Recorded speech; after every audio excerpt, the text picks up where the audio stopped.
খবর শুনছেন প্রভাত সংবাদ চ্যানেল থেকে। আজ জানাবো পশ্চিমবঙ্গ দেশ ও বিশ্বের বাছাই করা গুরুত্বপূর্ণ 30টি তাজা সংবাদ। শুরুতেই জানিয়ে দেব সংবাদ শিরোনাম। ভবানীপুরে বড় চমক, মমতা বন্দ্যোপাধ্যায়ের বিরুদ্ধে প্রার্থী শুভেন্দু অধিকারী নন্দীগ্রামেও লড়বেন। প্রথম দফার প্রার্থী তালিকা ঘোষণা বিজেপির। মমতার বিরুদ্ধে শুভেন্দুকে কেন ভবানীপুরে দাঁড় করালো বিজেপি? মোদী শাহের বড় কৌশল নিয়ে জোর রাজনৈতিক বিশ্লেষণ। মমতা হারলে সূর্য পশ্চিমে উঠবে, ভবানীপুর লড়াই নিয়ে শুভেন্দুকে কড়া হুঁশিয়ারি তৃণমূল নেতা ব্রাত্য বসুর। একাধিক অপসারণ নিয়ে তীব্র আক্রমণ কুণাল ঘোষের। নির্বাচন কমিশন ও বিজেপিকে ঘিরে নতুন রাজনৈতিক বিতর্ক। বিজেপির প্রার্থী তালিকায় চমক, মমতার বিরুদ্ধে শুভেন্দু। তবে কোথায় দাঁড়াচ্ছেন দিলীপ ঘোষ? জল্পনা তুঙ্গে। প্রশাসনে বড় রদবদল, মুখ্য সচিব ও স্বরাষ্ট্র সচিবের পর পুলিশের শীর্ষ পদেও পরিবর্তন। সরব শুভেন্দু সুকান্ত শ্রমিক। চৈত্রের শুরুতেই কালবৈশাখীর দাপট, কলকাতা সহ গোটা বাংলায় ঝড় বৃষ্টির পূর্বাভাস আবহাওয়া দপ্তরের। 25% ডিএ ঘোষণার পর সরকারি কর্মীদের ব্যাংকে মার্চ মাসে ঠিক কত টাকা ঢুকবে? বিস্তারিত হিসেব সামনে। 294 আসনেই আমি প্রার্থী, মমতা বন্দ্যোপাধ্যায়ের হুঙ্কার। ভবানীপুরে দিদিকে হারাতে শুভেন্দুর গোপন কৌশল। বিজেপির প্রথম প্রার্থী তালিকায় নেই দিলীপ ঘরণী, রিঙ্কু মজুমদারের নাম।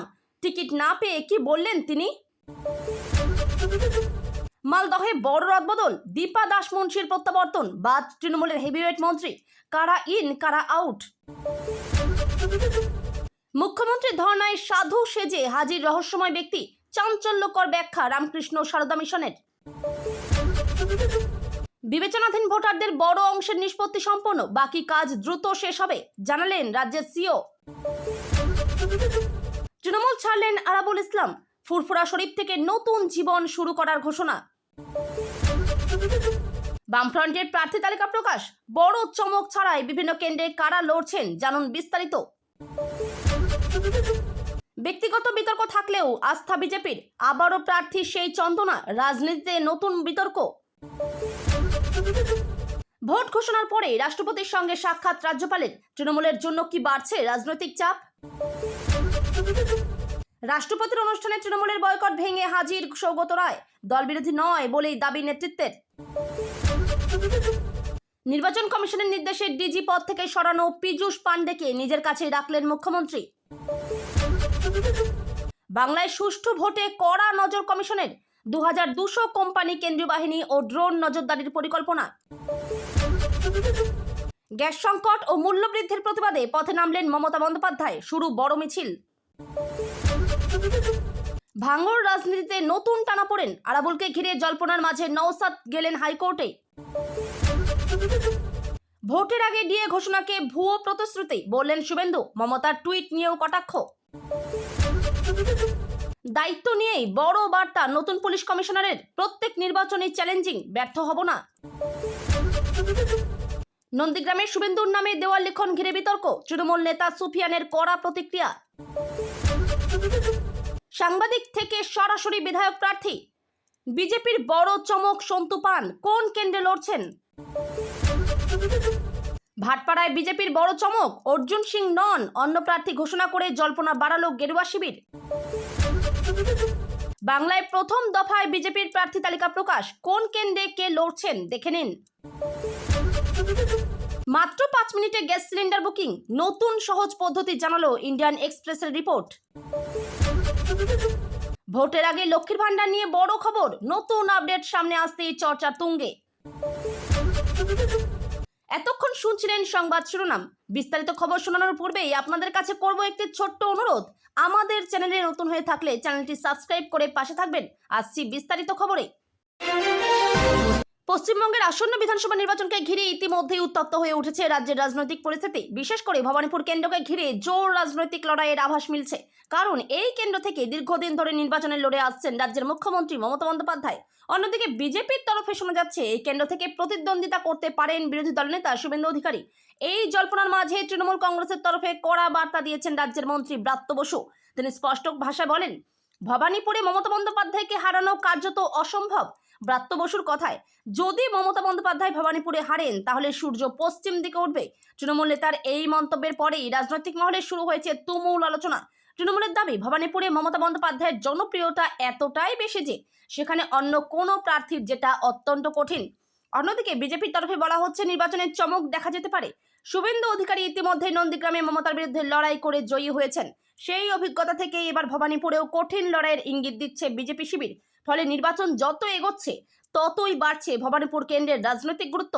রাজনৈতিক বিশ্লেষকদের মতে, যদি সত্যি ভবানীপুরে মমতা বনাম শুভেন্দুর লড়াই হয় তাহলে তা 2024 সালের নির্বাচনের সবচেয়ে বড় হাই ভোল্টেজ লড়াই হয়ে উঠতে পারে। এখন দেখার বিষয়, শেষ পর্যন্ত বিজেপি এই কেন্দ্রে কাকে প্রার্থী করে এবং তৃণমূল কিভাবে তাদের নির্বাচনী কৌশল সাজায়। পশ্চিমবঙ্গের বিধানসভা নির্বাচন সামনে রেখে বিজেপি ইতিমধ্যেই তাদের প্রথম দফার প্রার্থী তালিকা প্রকাশ করেছে। তবে সেই তালিকায় একটি নাম না থাকায় রাজনৈতিক মহলে বেশ আলোচনা শুরু হয়েছে। সেই নামটি হলো রিঙ্কু মজুমদার, যিনি বিজেপির অন্যতম পরিচিত মুখ এবং প্রাক্তন রাজ্য সভাপতি দিলীপ ঘোষের স্ত্রী বলেই রাজনৈতিক মহলে বেশি পরিচিত। প্রথম তালিকায় তার নাম না থাকায় জল্পনা তৈরি হয়, তাহলে কি বিজেপি এবার তাকে টিকিট দিল না? এই প্রশ্ন ঘিরে বিভিন্ন মহলে আলোচনা শুরু হয়। এই পরিস্থিতিতে নিজেই মুখ খুলেছেন রিঙ্কু মজুমদার। তিনি জানিয়েছেন, টিকিট না পাওয়া নিয়ে তার কোনো ক্ষোভ নেই, দলের সিদ্ধান্তকে তিনি সম্পূর্ণ সম্মান করেন। তিনি আরও বলেন, বিজেপি একটি শৃঙ্খলাবদ্ধ দল, এখানে ব্যক্তির চেয়ে দলের সিদ্ধান্তই বড়। দল যে দায়িত্ব দেবে সেটাই তিনি পালন করবেন। রিঙ্কু মজুমদারের কথায়, নির্বাচনে জয়লাভ করাই এখন বিজেপির মূল লক্ষ্য। সেই লক্ষ্য পূরণ করতে হলে দলের প্রত্যেক কর্মীকে একসঙ্গে কাজ করতে হবে। রাজনৈতিক মহলের মতে, প্রার্থী তালিকা ঘোষণার সময় অনেক সময় কৌশলগত সিদ্ধান্ত নেওয়া হয়, তাই সব নাম প্রথম তালিকায় থাকে না। সম্ভবত পরবর্তী তালিকায় তার নাম আসতে পারে বলেও অনেকে মনে করছেন। তবে আপাতত রিঙ্কু মজুমদারের এই শান্ত ও ইতিবাচক প্রতিক্রিয়া বিজেপি শিবিরে একটি স্পষ্ট বার্তা দিয়েছে, দলই শেষ কথা। আসন্ন বিধানসভা নির্বাচনকে সামনে রেখে রাজ্যে ভোটার তালিকা নিয়ে বড় আপডেট দিলেন রাজ্যের মুখ্য নির্বাচনী আধিকারিক বা সিইও। তিনি জানিয়েছেন, বিবেচনাধীন বা পেন্ডিং থাকা ভোটারদের একটি বড় অংশের নিষ্পত্তি ইতিমধ্যেই সম্পন্ন হয়েছে। নির্বাচন কমিশনের তরফে ভোটার তালিকা সম্পূর্ণ নির্ভুল রাখতে বিশেষ গুরুত্ব দেওয়া হচ্ছে, কারণ সঠিক ভোটার তালিকা গণতান্ত্রিক নির্বাচনের অন্যতম গুরুত্বপূর্ণ ভিত্তি। সিইও জানিয়েছেন, অনেক নতুন ভোটার আবেদন করেছেন এবং আবার তাদের অনেক ক্ষেত্রে সংশোধনের আবেদনও জমা পড়েছে। এই সব আবেদন যাচাই করে দ্রুত নিষ্পত্তি করার কাজ চলছে। এখনো পর্যন্ত অধিকাংশ আবেদনই নিষ্পত্তি করা হয়েছে বলে জানানো হয়েছে। তবে কিছু আবেদন এখনো যাচাইয়ের পর্যায়ে রয়েছে, সেগুলিও খুব দ্রুত সম্পূর্ণ করা হবে বলে আশ্বাস দিয়েছেন তিনি। নির্বাচন কমিশনের তরফে বলা হয়েছে, ভোটারদের যেন কোনো অসুবিধা না হয় সে বিষয়েও বিশেষ নজর দেওয়া হচ্ছে। যাদের নাম এখনো তালিকায় অন্তর্ভুক্ত হয়নি বা সংশোধনের প্রয়োজন রয়েছে, তারা নির্দিষ্ট পদ্ধতিতে আবেদন করতে পারবেন। প্রশাসনের দাবি, নির্বাচন আগেই সম্পূর্ণ ও নির্ভুল ভোটার তালিকা প্রকাশ করা হবে, যাতে প্রত্যেক যোগ্য নাগরিক নিজের ভোটাধিকার প্রয়োগ করতে পারেন। বিধানসভা নির্বাচনের সূচি ঘোষণার পর থেকেই রাজ্যের রাজনৈতিক পরিস্থিতি আরও উত্তপ্ত হয়ে উঠেছে। এর মাঝে একটি গুরুত্বপূর্ণ ঘটনা ঘিরে নতুন করে জল্পনা শুরু হয়েছে। খবর অনুযায়ী রাজ্যপাল সম্প্রতি রাষ্ট্রপতির সঙ্গে সাক্ষাৎ করেছেন। এই সাক্ষাৎ ঘিরে রাজনৈতিক মহলে নানা আলোচনা শুরু হয়েছে, কারণ নির্বাচন ঘোষণার ঠিক পরেই এই বৈঠক হওয়ায় অনেকেই এর রাজনৈতিক তাৎপর্য খুঁজতে শুরু করেছেন।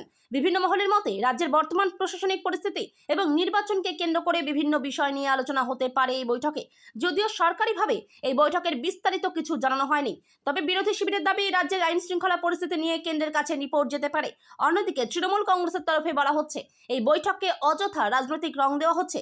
তাদের দাবি, সাংবিধানিক দায়িত্ব অনুযায়ী বিভিন্ন সময়ে রাজ্যপাল রাষ্ট্রপতির সঙ্গে সাক্ষাৎ করেন। রাজনৈতিক বিশ্লেষকদের মতে, নির্বাচন যত ঘনিয়ে আসবে ততই এই ধরনের ঘটনাকে ঘিরে রাজনৈতিক আলোচনা বাড়বে। এখন দেখার বিষয়, এই সাক্ষাৎ নিয়ে আগামী দিনে রাজ্যের রাজনীতিতে নতুন কোনো বিতর্ক তৈরি হয় কিনা।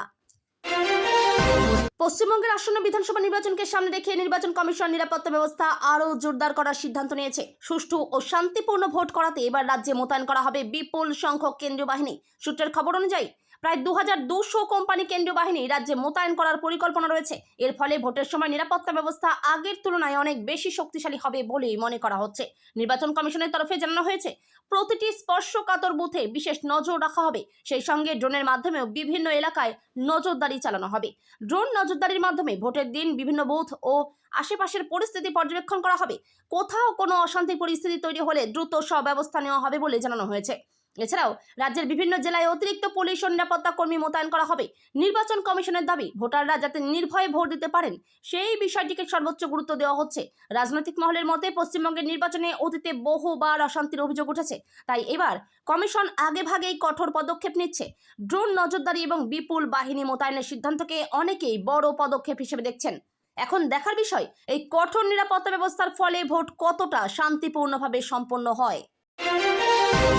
বিধানসভা নির্বাচনের আগে রাজ্যে রাজনৈতিক বিতর্ক নতুন করে তীব্র হয়ে উঠেছে। বিশেষ করে মুখ্যমন্ত্রী মমতা বন্দ্যোপাধ্যায়ের বিভিন্ন ভাতা ও ডিএ সংক্রান্ত ঘোষণাকে ঘিরে শুরু হয়েছে তুমুল রাজনৈতিক চর্চা। বিরোধী দলনেতা শুভেন্দু অধিকারী এই ঘোষণাকে কড়া ভাষায় সমালোচনা করেছেন। তিনি দাবি করেছেন এই ঘোষণাগুলো বাস্তবে কার্যকর হবে না এবং এগুলো শুধু নির্বাচনের আগে রাজনৈতিক প্রচারের অংশ। শুভেন্দু অধিকারীর বক্তব্য, এই সমস্ত ঘোষণা শেষ পর্যন্ত শুধু টুইট হয়েই থেকে যাবে, বাস্তবে সাধারণ মানুষ এর কোনো সুবিধা পাবেন না। তার মতে নির্বাচনের ঠিক আগে এই ধরনের ঘোষণা করে ভোটারদের প্রভাবিত করার চেষ্টা করা হচ্ছে। অন্যদিকে তৃণমূল কংগ্রেসের তরফে এই অভিযোগ সম্পূর্ণ অস্বীকার করা হয়েছে। তাদের দাবি, রাজ্য সরকার সব সময় সাধারণ মানুষের স্বার্থে কাজ করে এবং বিভিন্ন সামাজিক প্রকল্পের মাধ্যমে বহু মানুষ ইতিমধ্যেই উপকৃত হয়েছেন। তৃণমূল নেতাদের বক্তব্য, বিরোধীরা রাজনৈতিক উদ্দেশ্যেই এই ধরনের অভিযোগ তুলছে। রাজনৈতিক বিশ্লেষকদের মতে নির্বাচন যত এগোবে তত এই ধরনের অভিযোগ ও পাল্টা অভিযোগ আরও বাড়তে পারে, কারণ ভোটের আগে উন্নয়ন ভাতা এবং বিভিন্ন সরকারি প্রকল্পই বড় রাজনৈতিক ইস্যু হয়ে ওঠে। আসন্ন বিধানসভা নির্বাচনকে সামনে রেখে বিজেপি প্রার্থী তালিকায় বড় চমক দেখা গেছে, কারণ একজন পরিচিত সাংবাদিককে সরাসরি বিধায়ক প্রার্থী হিসেবে ঘোষণা করা হয়েছে। এই প্রার্থী হলেন সন্তু পান। দীর্ঘদিন সাংবাদিকতার সঙ্গে যুক্ত থাকার পর এবার তিনি সরাসরি রাজনীতির ময়দানে নামছেন। বিজেপির তরফে তাকে একটি গুরুত্বপূর্ণ এবং হেভিওয়েট কেন্দ্র থেকে প্রার্থী করা হয়েছে বলে খবর। এই ঘোষণার পর থেকেই রাজনৈতিক মহলে শুরু হয়েছে জোর আলোচনা, কারণ সাংবাদিকতা থেকে সরাসরি নির্বাচনী রাজনীতিতে প্রবেশ করা সবসময়ই বড় ঘটনা হিসেবে দেখা হয়। বিজেপি নেতৃত্বের মতে নতুন মুখ এবং শিক্ষিত প্রার্থীদের সামনে আনার কৌশল হিসেবেই এই সিদ্ধান্ত নেওয়া হয়েছে। সন্তু পান নিজেও জানিয়েছেন, মানুষের জন্য কাজ করার উদ্দেশ্যেই তিনি রাজনীতিতে এসেছেন। তিনি বলেছেন, সাধারণ মানুষের সমস্যাকে সামনে তুলে ধরাই তার প্রধান লক্ষ্য হবে।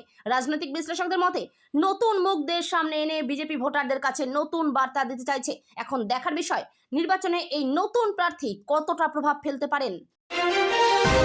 বিধানসভা নির্বাচন সামনে রেখে বিজেপি তাদের প্রথম দফার প্রার্থী তালিকা প্রকাশ করেছে। এই তালিকায় রাজ্যের একাধিক গুরুত্বপূর্ণ আসনের প্রার্থীদের নাম ঘোষণা করা হয়েছে। দলের তরফে জানানো হয়েছে, নির্বাচনকে সামনে রেখে অনেক হিসাব কষে প্রার্থী বাছাই করা হয়েছে। এই তালিকায় যেমন কিছু অভিজ্ঞ নেতার নাম রয়েছে, তেমনি বেশ কিছু নতুন মুখকেও সুযোগ দেওয়া হয়েছে। বিজেপির মতে নতুন ও তরুণ নেতৃত্বকে সামনে এনে দলকে আরও শক্তিশালী করার লক্ষ্য নিয়েই এই সিদ্ধান্ত নেওয়া হয়েছে। এছাড়াও বিভিন্ন মহলে সামাজিক ও রাজনৈতিক পরিস্থিতি বিবেচনা করে প্রার্থী নির্বাচন করা হয়েছে বলে জানানো হয়েছে। প্রার্থী তালিকা প্রকাশের পর থেকেই রাজ্যের রাজনৈতিক মহলে শুরু হয়েছে জোর আলোচনা। বিভিন্ন রাজনৈতিক দল এখন নিজেদের নির্বাচনী কৌশল আরও জোরদার করতে শুরু করেছে। বিশেষ করে কোন কেন্দ্রে কার বিরুদ্ধে কে লড়বেন তা নিয়ে জল্পনা তুঙ্গে উঠেছে। রাজনৈতিক বিশ্লেষকদের মতে প্রথম দফার এই তালিকা প্রকাশের মধ্য দিয়েই বাংলার নির্বাচনী লড়াই কার্যত শুরু হয়ে গেল। এখন অপেক্ষা পরবর্তী তালিকা প্রকাশের, যেখানে আরও বহু গুরুত্বপূর্ণ আসনের প্রার্থীর নাম সামনে আসতে পারে। পশ্চিমবঙ্গের রাজনীতিতে ভাটপাড়া কেন্দ্র সবসময়ই অত্যন্ত গুরুত্বপূর্ণ এবং আলোচিত একটি আসন। এই কেন্দ্র থেকে বহুবার সাংসদ ও বিধায়ক হিসেবে নির্বাচিত হয়েছেন অর্জুন সিং। তাই এবারও অনেকে মনে করছিলেন ভাটপাড়া থেকে বিজেপির প্রার্থী হবেন তিনি, কিন্তু বিজেপির প্রার্থী তালিকা প্রকাশ হওয়ার পর দেখা যায় সেখানে অর্জুন সিং এর নাম নেই। এই ঘটনায় রাজনৈতিক মহলে তৈরি হয়েছে বড় চমক। অনেকেই প্রশ্ন তুলছেন, তাহলে ভাটপাড়া থেকে বিজেপি কাকে প্রার্থী করলো? সূত্রের খবর অনুযায়ী বিজেপি এই কেন্দ্রের নতুন মুখকে সামনে আনতে পারে। দলের অভ্যন্তরীণ কৌশলের অংশ হিসেবে এই সিদ্ধান্ত নেওয়া হয়েছে বলে মনে করা হচ্ছে। অর্জুন সিং দীর্ঘদিন ধরে ভাটপাড়ার রাজনীতিতে প্রভাবশালী নেতা হিসেবে পরিচিত, তাই তার নাম তালিকায় না থাকায় বিজেপি শিবিরেও কিছুটা বিস্ময় দেখা গেছে। এখন দেখার বিষয় শেষ পর্যন্ত এই সিদ্ধান্ত ভাটপাড়ার নির্বাচনে কী প্রভাব ফেলে।